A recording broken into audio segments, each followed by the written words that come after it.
Hey everybody, I am Priya Rao with VineRoutes, and I am so pleased to be chatting today with a visiting winemaker from Italy, from one of my favorite wineries, probably one of my top 5, maybe even top 3 wineries in the world, winemaker Manfred Ing. Welcome. Thank you for taking some time to chat with us. Now, I'll tell you that there are many reasons that I love Querciabella. First of all, the name is so beautiful, and it means, as I know, but as you explained during the tasting, Bella, of course, everybody knows means beautiful, but Quercia means oak, and you're surrounded by beautiful oak trees at the vineyard. Yep, natural forest, yes. Yeah. But what I love about Querciabella is, first of all, the wines are spectacular. That has to be number one. Second of all, it's one of the most uber vegan wineries in the world. And one of the owners, Sebastian, is also a very staunch vegan, and he has brought a lot of his philosophies from life into the vineyard. And that actually is a good place to start, because you were traveling through Italy in 2010, and that's when you got the job at Querciabella, which is also the time when they switched over to purely plant-based winemaking practices. That's 100% correct, yes. So I want to start off by asking you what it was like. Now, you've worked in Napa, you've worked in New Zealand, you've worked across the globe. Were any of the wineries that you worked at before, did they practice similar winemaking practices? So I just left New Zealand, where we were practicing organics. So I had an idea about organic viticulture. But when you arrive at Querciabella, you realize that things are on a far different level. Yes. And the attention to detail and the practices. I mean, at Querciabella, we've been certified organic since 2000, but have been practicing organics since the 90s, the mid-90s, before there was even European certification. So along with the certification came, obviously, the restriction. There's laws and rules in Europe, but for us, they're like normal. Like when now, 14 years down the line, my brain, I don't know any other way. Like how we do things, it's honestly, it's like I said earlier, it's like a way of living for us. So it's the approach, the holistic approach to agriculture. Now everyone's talking about environmental sustainability, but for us, it's a way of living. Soil health, soil nutrition, animal welfare, all of those characteristics, all those aspects of it, it's in our DNA at Querciabella. So it's something that we strive for and are pushing, and leaving the vineyards in a better place than we found them for generations to come. And then the extra is making the beautiful wines. That's the thing. So we're just very, a nice very bonus that the wines turn out to be, some of the most prestigious wines in the world. Yeah. No, well, that's part of the goal, and it's very important, I think, because I think people can lose track of that and just go for no matter what, just push for quality. I mean, we're obsessed with quality and precision. Don't get me wrong, but we're going to make sure we're doing it the right way, starting the vineyards and going through the wineries. That's very, very important. So. Yeah, and especially with climate change having such dramatic effects, even over the last 5 years, the change year to year has been crazy. And I've spoken to a lot of winemakers in BC, where they suffer every year from wildfires and then droughts and just floods too. It's like everything. Mother Nature's throwing everything at them. And you were mentioning too that no 2 years have been the same while you've been at Querciabella. And I'm only there for 14 seasons. But if you speak to people, there are people there like, recorded history is a very long time in Italy. They've been recording things for a long time, and the extremities of the season are what the problem. Yes, we always get a bit of rain in May. Now we're getting lots of rain in May. Humans, we are a species with amnesia. We forget about how it was last year, and we complain about things. In Italy, we complain about things all the time. So if it's too cold, it's too cold. If it's too hot, it's too hot. Now we're complaining about the rain. In 2 months' time, we're going to complain because it's not raining. Enough rain. But that's the problem. We will go from an immense amount of rain now to no rain in June. And because in the Chianti Classico, where there's no irrigation, it's against the law to irrigate. We need to rely on Mother Nature opening up the tap and giving us a bit of water periodically through the growth season. That's not happening as much as it used to. It's getting warm and dry. And we're getting better at managing that in the vineyard. But it's challenging. You can't just do what you used to do and still think you're going to make a wine of this quality or the style of the Chianti Classico. So it's forcing producers to be far more precise. And we like precision at Querciabella, so that's fine. But it's very inconsistent, and we don't like inconsistency. That's the problem for us.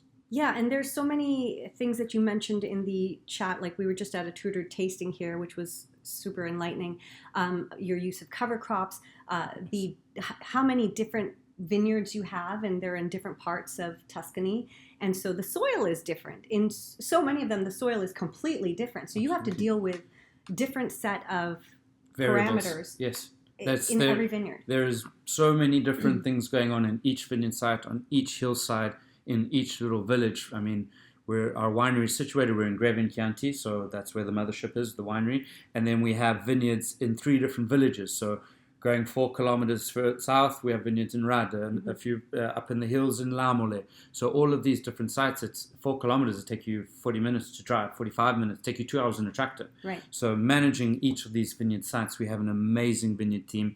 Chiara's the agronomist with Marco in the Maremma, and they to manage all of the site, the Maremma, which is 2 hours south of the winery, where we have more than 30 hectares in full production. All of these sites have to be treated differently. The growth starts on the warmer sites. So in the Maremma, the growth is about 2 weeks ahead compared to everything. So everything, the bud burst, the canopy management, the harvest, everything starts there before, and everything's delayed in the Chianti Classico. So they will pick 10 days before we start to pick. So managing all of it right across the board of all aspects of so in Italy it's agronomy. We don't say really viticulture. They're agronomists because it's more than just the vines. It's also the soils, it's the forest around, it's the olive groves. So like in English we say viticulturist is the person who tends the vineyards. In Italy it's an agronomist. So it's agronomy, it's more than just vines. Interesting. Yeah. Is that like a play on economy? So it's agroeconomy? No, I think it's more it incorporates all aspects of agriculture. Holistic. It's very holistic, exactly. Yes. Which is how your approach to winemaking in general in the vineyards is. Absolutely. Very holistic. But because the picking seasons and everything is delayed, in some ways that must be sustainable for you, for your workforce, because they're not worried about harvesting everything all during 3-4 days or 1 week's time period. This is true. So because we have such a long picking season, it does get quite tiring after 6 weeks of picking, but we're able to be very precise with our picking and start with lower altitude Sangiovese on the warmer slopes and start picking that and make our way up the mountain, and then we jump over to another region and then we come back. So we reuse all our tanks twice. So this is also a very good thing for the logistics. Like winemaking, there's a lot of logistics of moving things around, but for the team, it makes for an incredibly long picking season. I think we are of some of the longest because we have our white grapes, which we start picking about 2 weeks before the Merlot for the Batar. We have the Merlot for the Palafreno, and then we start with the Sangiovese, and we're finishing Sangiovese at 635 meters above sea level in the end of October. So we have an incredibly long season. I start harvest clean shaven every year of my life, and I end up with a massive wild caveman harvest beard, and every year it seems to getting more crazy because we always start early and then we will finish late regardless what the season. Do you document that on Instagram? Yeah, it's quite famous. You should do like a a day-to-day and then just do a fast motion. Yeah, okay, exactly. I'll do that this year if I can find the time to do that. Sorry, I know you have other things to focus on, but just for our purposes of entertainment. I will try that this year. Now, I was wondering, because a lot of people think, a lot of the different types of winemaking practices, we have sustainable, we have biodynamic, we have organic, we have natural wine, we have vegan wine. Yes. And oftentimes people think that all of those wines are just equally environmentally friendly and they must all be vegan because they all sound natural. Yes. Now, I notice here that you have on the back of your label not only a vegan certification, but a biodynamic certification. However, you don't practice biodynamics the traditional way. No, that's organic. That's the organic certification. This one doesn't this say? No, it's organic. It's biological. No, because that's because I wasn't wearing my glasses. Yes, no, because we've never been biodynamically certified ever. Okay. Even when we were practicing strict traditional biodynamics in 2000 until 2010 with the cow horn, with the manure. Yeah. Because the certification is something that we were a little bit uncertain of. So certified vegan. So that's the elimination of all animal components in any aspect of the viticulture, but also in the winery. So there's none of the fining agents. Fining agent is like it comes from the hooves, the tails, the nose, all of the gelatins to soften wines, your egg whites to the caseins. So fining agents for me is like a lawnmower. You come across the wine and you just cut everything and you make it all the same. So you just, it's like a way of cheating and just making it all smooth. Okay. Whereas we in the winery, we need to make sure that our grapes have got the perfect tannins to start off with, and then we follow its evolution of the wine. So we don't need to add some kind of a byproduct to smooth it out or to make it sweet or to make it richer. But it comes with challenges.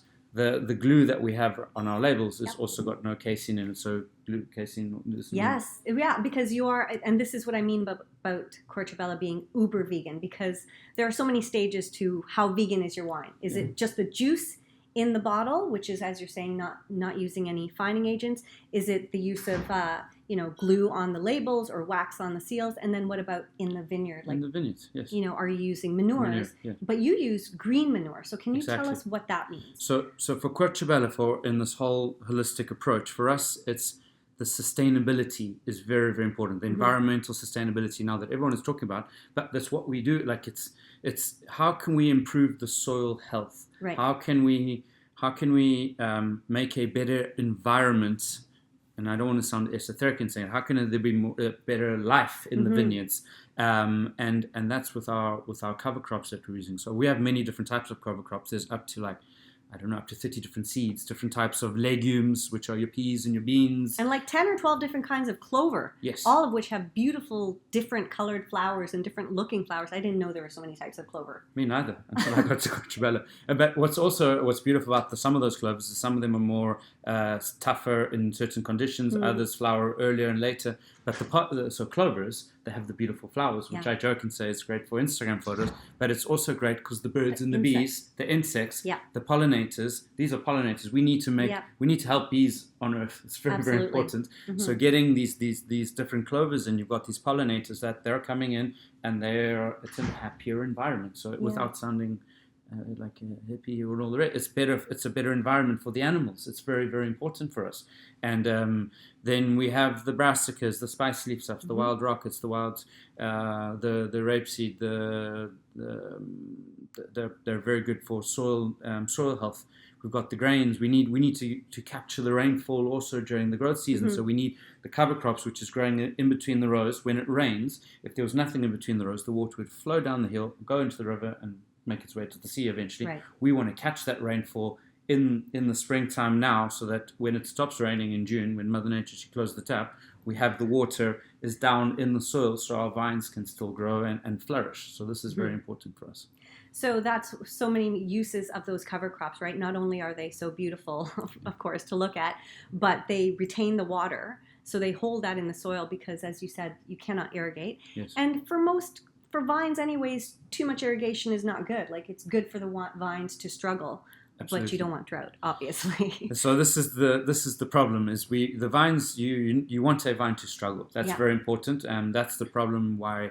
That's the problem with irrigation, because many people, you can irrigate vines, and the more water you give them, the plumpier the berries will fill out. The juicier they get, the more product, the more diluted they are. Exactly. So we don't want that. Right. But then there's some years are coming along where it don't rain for 3 months, and you start to think, well, how do we mitigate this? So it's forcing us to be very careful with how we work the soils, the canopy management, taking off the leaves. We manually used to have to take the leaves off the vines to get air movement, and to get the last bit of ripening. We don't do that anymore. Mother Nature, she does that for us. So it's these things that we have to take a step back. And no 2 years are the same, so there's no recipe. So every year we have to just take a step back during the season, look at how things are proceeding, and then Chiara and Marco, they make the decisions of how we move forward in the vineyard. So it's becoming harder and harder, but it's not only hard for me, it's hard for my friends, like you said, in Canada, it's hard for my friends in South Africa, it's hard for my friends in Central Otago, it's hard everywhere. But those who are pushing the limit for quality and want to produce exceptional wines every year, you have to be on top of it, otherwise it's not going to work.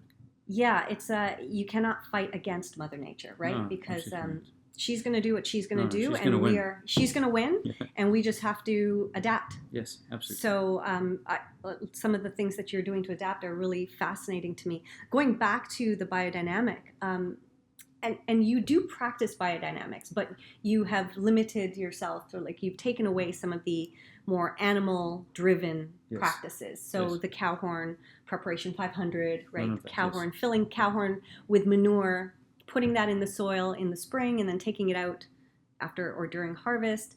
It's like witchcraft to me. I've always said that biodynamics is a little bit witchy, but so what is your approach to biodynamics? So again, it goes back to the whole holistic approach. So by saying that, in order to get organic certification, you have to tick many boxes. So it's quite challenging. It's where we have 3 or 4 audits every year. But a producer, if they just eliminate systemic chemicals, they don't do certain very extreme practices in the winery, you can get organic certification. And vegan, if you don't use, depending on who certifies you, you can also, if you don't do this, this, and this, and you tick a few boxes and you pay someone, then they come, they audit you. They come every year or every second year, they audit you, and you get that. So for us, it's not about ticking the boxes to get the organic certification on the back, and it's not about, or to get the vegan one. It's not about that. It's the bigger picture for us. So that's what we've taken away about the biodynamic, the concept. It's not just about making a wine following the strict and eliminating those chemicals. Okay, so we're organic. It's the bigger picture. So for us, that's always been how, and I keep on saying it, I've said it already 5 times today, it's soil health. What can we do in the vineyards? What is the interconnectivity between the vines and the forest? I mean, we speak about the Querciabella, the beautiful oak forest. We have 200 hectares of forest in our surrounding our estate. That is very, very important, and we do have many wild boar and deer coming over and eating our grapes, but that's our problem. We're the humans. We created the environment, that it's a great, healthy environment, that they want to come and eat our grapes. We have fences around all of our vineyards, but if they see our berries, they want to get in and see ours. They'll find a way. And I'll tell you something also, that there's many producers who don't have fences around their vineyards, and some of their fruit don't get touched. So the fact that the boar and the deer... Kind of an honor. Yeah, kind of. This is an honor. It's an expensive honor when you're losing barrels of wine. But at the end of the day, the wild boar and the deer running around, we're all together in it, man. So we're the ones who took away their forests. So we need to show some respect, and we have the fences, and we patrol the fences, and we keep them out. We have wolves now also, which is something that's keeping the deer. I don't think they're chasing the wild boar away yet, but I think the deer, we definitely are seeing less deer. And I think that the wolves are putting a bit of pressure on the young deer, or forcing them to go a bit further away.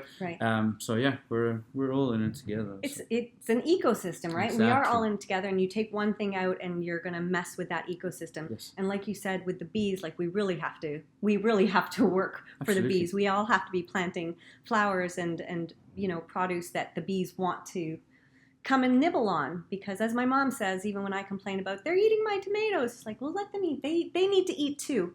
That's true, Mama. It's true. So now you have some amazing wines. Do you have a personal favorite? That's like asking which is my favorite child. Yeah. I know. Everyone has a favorite. No, I'm joking. I don't have a favorite child. We won't ask about your favorite child, but for me, it depends on so many characters. Like, to open, it depends on what we're eating, the moods, the style of the food. There's many characteristics. The wine that I'm most driven for at the winery, the wine that we put our most attention to is our Chianti Classico. So for me, we have special Camartina, we have Batara, we have some iconic wines. But for me, our Chianti Classico, it carries the name of the estate. It's called Querciabella. Some of our other wines have names of like the Mongrane, Ardalico, Camartina, Batar, Turpino. The Chianti Classico, it carries the name of the estate. For me, this must be an exceptional experience, regardless of the vintage, regardless of the season, regardless of anything. We're showcasing the Chianti Classico region. So when you see the Black Rooster, the Chianti Classico, for us, we are really pushing and believing that Chianti Classico region, we are spreading the story. We are 100% behind the Consorzio, and the quality is driving and getting better. So for me, our Chianti Classico must be an exceptional wine experience. Always. We make and it is. Oh, it is. We got to taste it. We got to taste a number of the wines. This was just fantastic. The Mongranas are such a great price point. Yes. which is shocking too because it's such a prestigious winery, and they have wines that are much more expensive, but the Mangranas are just amazingly well priced. And your Batar, can you talk a little bit about that Batar, because it's a truly iconic wine because you're Sure. the only one who makes it. Yeah, I think back in 1988, when my predecessor, when Guido De Santi, when he first made the first barrel of the Batar, 100% Pinot Bianco, made in a Burgundian style on the hillsides of the Chianti Classico. Just to stop for a second there. Interesting that the Italians are making a Burgundian style of wine, because it's not something that they do often, right? Yes. They have their own, like the French make French wines in the French fashion, and the Italians make Italian wines in the Italian fashion. Never the twain shall meet. This is very true. But you may have noticed Querciabella, they got a South African winemaker, so That's true too. we do things a little bit differently. Breaking the mold. But yeah, it started off as 100% Pinot Bianco, and very small quantity was made, and it was passed around some very important wine writers and clients and friends of the family, of the Castiglione family around the world were tasting it.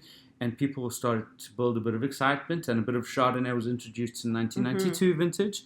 And since then, it's been about 50% Chardonnay, 50% Pinot Bianco. Yeah. But what is so unique and so special about the Batar is the Chianti Classico region is red wine country. People have the Sangiovese, and by law, the Sangiovese is the grape that's planted there. You eat the food that goes to the Sangiovese goes to the food, etc. But it's they haven't made white wine. There used to be some Trebbiano and some Malvasia that was in the Chianti Classico blend back in the day. Some people are maybe making small amounts of that here and there, which is super fun, interesting wines, but very small, tiny quantities. Querciabella's Batar is, it has this following around the world that is very, very special, and for us it's a great privilege to continue the legacy of the Batar, because it's so unique and so special. And if we had more vineyards, we could make more of it, and people would buy more, because the demand for the Batar far outweighs the supply, just because it's so unique to make such a special white wine in the hills of the Chianti Classico. And as you said, it still doesn't exist today. So there's very few. Well, we're celebrating 50 years at Querciabella, so first of all, congratulations. What is planned? How are you celebrating at the winery this year? We've got some exciting plans for the harvest season, because we want to wait until the harvest season starts. So I think at the end of harvest, we always have a very big party. We normally celebrate with the vineyard and the cellar team, and I think at the end of harvest this year, we're going to have an even bigger party. So yeah, the 50 seasons, which in Tuscan terms is it's like we're babies, like we were born yesterday. I always tell people we don't boast about our age at Querciabella. There's people who've been making wine since the 1100s. True enough. So it's something that we're relatively new in the Tuscan scene, but I think what we've achieved in 50 years is nothing short of extraordinary, and I hope that we continue to push the quality and continue to make wines like this, because it's what we're driven to do, and I think our terroir, our vineyard sites allow us to do that, even though the climate's changing. All of our vineyards are at altitude, and I think if we can just continue on our way, and hopefully we can continue to improve. Well, I'm looking forward to seeing what those special releases might be, if there are any coming. One last question on the climate change topic, because you have a wine that you've grown some Cab Franc, and you put some Cab Franc in there, but you were saying that you're growing more Cab Franc now, because it is more resistant and more sturdy too. This is on the Tuscan coastline, yes. Okay. We've planted down on the Tuscan coastline in the Maremma region. We're about 4 kilometers from the sea. It's kind of always been an experimental area from us, and we started there in 1999 and 2000, and we've kind of realized after years now of experimentation and tasting and blending that maybe our site is not so suited to Merlot, so we planted more Franc, we planted more Syrah, which is growing very beautifully. We're trying to kind of look around the corner, and it's very hard to see what the future may hold, but we're planting some Rhone varieties, which are a bit more hardier, tougher with regards to the warmth, if you think where they come from. So some Mourvèdre, some Grenache. We're definitely planting more Syrah, which is working beautifully with the Turpino wine. So yeah, it's I don't think there's a right and wrong, and every little village and every little site, they do what they got to do. But for us right now, we took out some Merlot last year actually. So it's just it's not working in our little site Right. down there. But it's tough, man. It's tough. But certain varieties, we think if you look to the future, we think that's the way to go, and to keep the style of the wine. Because in the Maremma region, it's not it's not the DOCG. They don't say you must do this, you can't do that. Here we can do whatever we want to make sure that Mongrana is the best, most delicious, easy to drink red wine that we can make in the Maremma. And if that means that we have to change the composition of the blend, it's completely up to us. So that's your playground. That's our playground. Yes, yeah, that's our and then the playground. rest is where you got to get business done. Yes. But yes. that's your playground. That's great. Just curious now, having worked at Querciabella for 14 years and working in fully vegan practices, has that changed in terms of your appreciation of pairing wines with vegan foods, or even just in terms of eating vegan foods? Absolutely. I think what I've learned, and you learn to greatly appreciate in Italy, is the seasonality. Like when is the right time? When should you be eating and picking kale? You know kale, like cavolo nero. Yes. So cavolo nero we will eat from non-stop from the end of October, the start of November, and then by the time you get to February, you've eaten so much kale that you don't want to see it again until the next year. Time. So the seasonality, we're speaking about foraging for mushrooms, the mushrooms which pair beautifully, the different the porcini mushrooms that we have grown in the forest around the winery, pairing beautifully with the Sangiovese. So the seasonality, the appreciation that's even like tomatoes, which sounds like something trivial. The tomatoes start to taste better from now. And yes, we do have some winter tomatoes and all the rest, but the best tomatoes are coming now and right through the season. So definitely the seasonality of things, I think, is something that I've come to greatly appreciate. And the fact that you shouldn't be eating strawberries all year as long, or you shouldn't be, that's something that I've definitely come to. And as he says, like the mushrooms and everything, like what grows together goes together. So whenever you're eating Italian food, think of Querciabella, because there will be a wine to suit whatever you're eating. Thank you so much, Manfred. I've learned so much, and I hope that you've all learned something, and you'll want to visit because those vineyards are just gorgeous. So if you're planning to go to Italy, first of all, take me with you. And second of all, drop by the vineyards, one of the many vineyards, and see all the beautiful clover, all the beautiful insects. And what I love about what you said is that there's an energy in your vineyards because of all the life, all the insects buzzing around. Can you imagine going to a park or something and not hearing any insects? The stillness is off-putting, and that's so. I imagine there's just such vibrancy in your. You have to come and see it. It's better, and it always tastes better at the source. So, and then you can see when I try to explain the feeling, the energy. It's when you see it and you understand it, it's pretty overwhelming and beautiful. So well, I look forward to being there someday soon. We look forward to it also. Thank you so much, everyone. Ciao. Thank you.